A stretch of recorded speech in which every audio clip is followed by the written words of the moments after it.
Como é que começa o problema dos Magiarmas? Eles vêm de quê? Vem exatamente disto que você está a ver aqui. O governo moçambicano e o governo alemão tinham relações comerciais. É por isso que daí estamos a falar da balança de pagamentos. A balança de pagamentos, estamos a falar da diferença das relações comerciais entre a Alemanha e Moçambique. E Moçambique tinha uma dívida com a Alemanha. Essa dívida com a Alemanha vinha de quê? Há vários projetos que foram implementados em Moçambique, desde os projetos militares, desde a questão das minas de Moatize, portanto, a indústria de carvão de Moatize, a indústria têxtil de Mucuba. Aí vocês estão a ver um exemplo típico, a fábrica de xericos, por exemplo. Esta fábrica de xericos que marcou toda uma geração.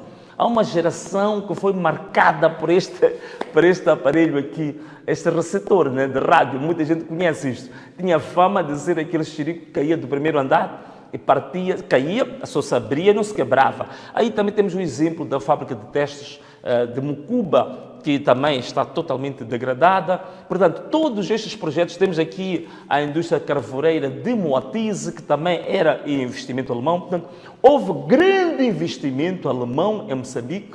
Só para vocês terem uma ideia, a indústria têxtil, aí também temos um exemplo da fábrica de lâmpadas de Narva. Portanto, tudo isto era grandes projetos, mega projetos da Alemanha em Moçambique. Isso gerou uma dívida. Eram projetos enormes. Eu vou só fazer uma pausa para voltar um pouco atrás. Em relação, por exemplo, à indústria têxtil de Mucuba, eram cerca de 30 milhões de metros quadrados, desculpa, são áreas. Portanto, eram projetos gigantescos, é por isso que alguns que fizeram alguma análise sobre isso, haviam dito que boa parte destes projetos até podiam dar certo, desde o momento que eles fossem bem dimensionados. O grande problema é que estes projetos eram de uma dimensão enorme, eram enormes. Estamos a falar de 30 milhões de metros quadrados só da indústria têxtil de Mucuba. Portanto, eram projetos de uma grandíssima dimensão.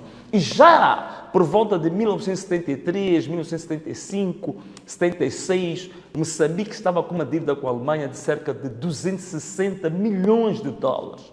E como Moçambique não tinha capacidade de pagar essa dívida, chegou a um acordo, uma coisa muito engraçada. Os mais velhos dizem que por volta de 78, 79, houve um discurso do então presidente da RDA, justamente no campo do Cap-Cap. Era o início das negociações que iam a seguir relativamente ao envio dos trabalhadores, digamos, dos moçambicanos para a RDA.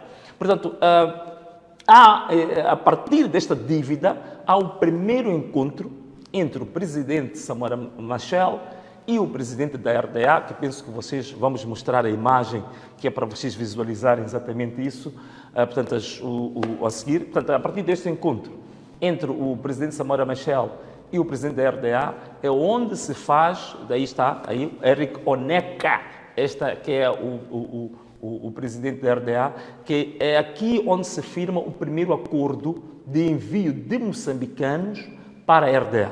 Duas coisas, aqui temos que fazer uma pequena pausa antes de avançarmos, para percebermos isto. Moçambique estava a dever 260 milhões de dólares ao RDA, não tinha capacidade de pagar. A Alemanha tinha outro problema, a Alemanha tinha falta de mão de obra, sobretudo mão de obra nos padrões, digamos, da Comunidade Económica Europeia. Então, houve este acordo porque era possível, a partir dos países do terceiro mundo, especialmente da África, RDA ou Alemanha, ter mão de obra barata. Atenção que a ideia que foi produzida em Moçambique, a partir deste acordo, é que transmitiu-se, digamos assim, a mensagem aos jovens de que eles iam para um programa de formação. Portanto, eles iam sendo formados para voltarem com qualificações para, em Moçambique, virem cá, abrir os seus pequenos negócios, abrir as suas pequenas empresas, virem, digamos, iniciarem alguma atividade empreendedora. Mas atenção uma coisa, aqui já começa o problema, porque uma das coisas que o acordo dizia é que só se necessitava de pessoas com quarta classe. E aí é que está a questão. Se eram pessoas com quarta classe, como é que se esperava que pessoas com quarta classe fossem a um país, digamos assim, industrializado e viessem com capacidade de fazer transformação industrial em Moçambique? Aí que começa o grande problema. Portanto, aí já começamos a encontrar, a destapar, digamos, o véu, né? Então, depois deste encontro político entre Samora Machel e o Eric Oneka, a um encontro político de presidentes, então era preciso passar-se para a operacionalização do acordo. Quem entra aqui para operacionalizar este acordo, portanto, já ir-se às questões técnicas, entra o representante de Moçambique, Marcelino dos Santos, portanto, muita gente conhece quem ele é, e este senhor, que vamos falar muito dele durante o programa de hoje, o Ralf Stolberg. Este senhor era o representante da Alemanha para se firmar os termos do acordo em que ia se enviar trabalhadores, jovens moçambicanos, para ir trabalhar na RDA. Agora, eu quero dizer uma coisa também que é muito importante aqui. Este acordo que foi, digamos, rubricado entre a Alemanha e Moçambique, não foi dado a conhecer aos jovens que foram enviados para a Alemanha. Aqui também começa outro problema. Primeiro, é a questão que eu já referi do nível académico exigido, que era de 4ª classe. Segundo, não conheciam os termos do acordo. Mas uma das coisas que o acordo dizia, soube-se mais tarde, infelizmente o acordo só veio a ser, digamos assim, desvendado ou dado a conhecer depois deles regressarem a Moçambique e fazerem muita confusão. Mas uma das coisas que este acordo dizia é que eles iam ser tratados na Alemanha tal e qual os trabalhadores alemães são tratados no mercado de trabalho europeu. Portanto, teriam todos os direitos. Portanto, o direito à bonificação, a férias, à indemnização, portanto, todas aquelas questões que são direitos fundamentais de um trabalhador. O acordo entre a Alemanha e Moçambique garantia isso. Então, o Ralf Stolberg, ele é enviado para a Alemanha para justamente com o Marcelino dos Santos começarem exatamente a desenhar os termos do acordo. E esse acordo foi assinado em fevereiro de 1979. Você fixa bem o que estou a dizer, esta data, fevereiro de 1979. Portanto, estamos a falar de 43 anos. Então, em 79, depois de firmado o acordo, foram enviados jovens em várias, digamos assim, em várias vagas, se me permitirem o termo. Eles não foram logo os 21.800, que é o número que hoje foi apurado dos jovens que foram enviados à Alemanha. Não, começaram com números pequenos e os números foram subindo, foram acrescentando, digamos assim, não é?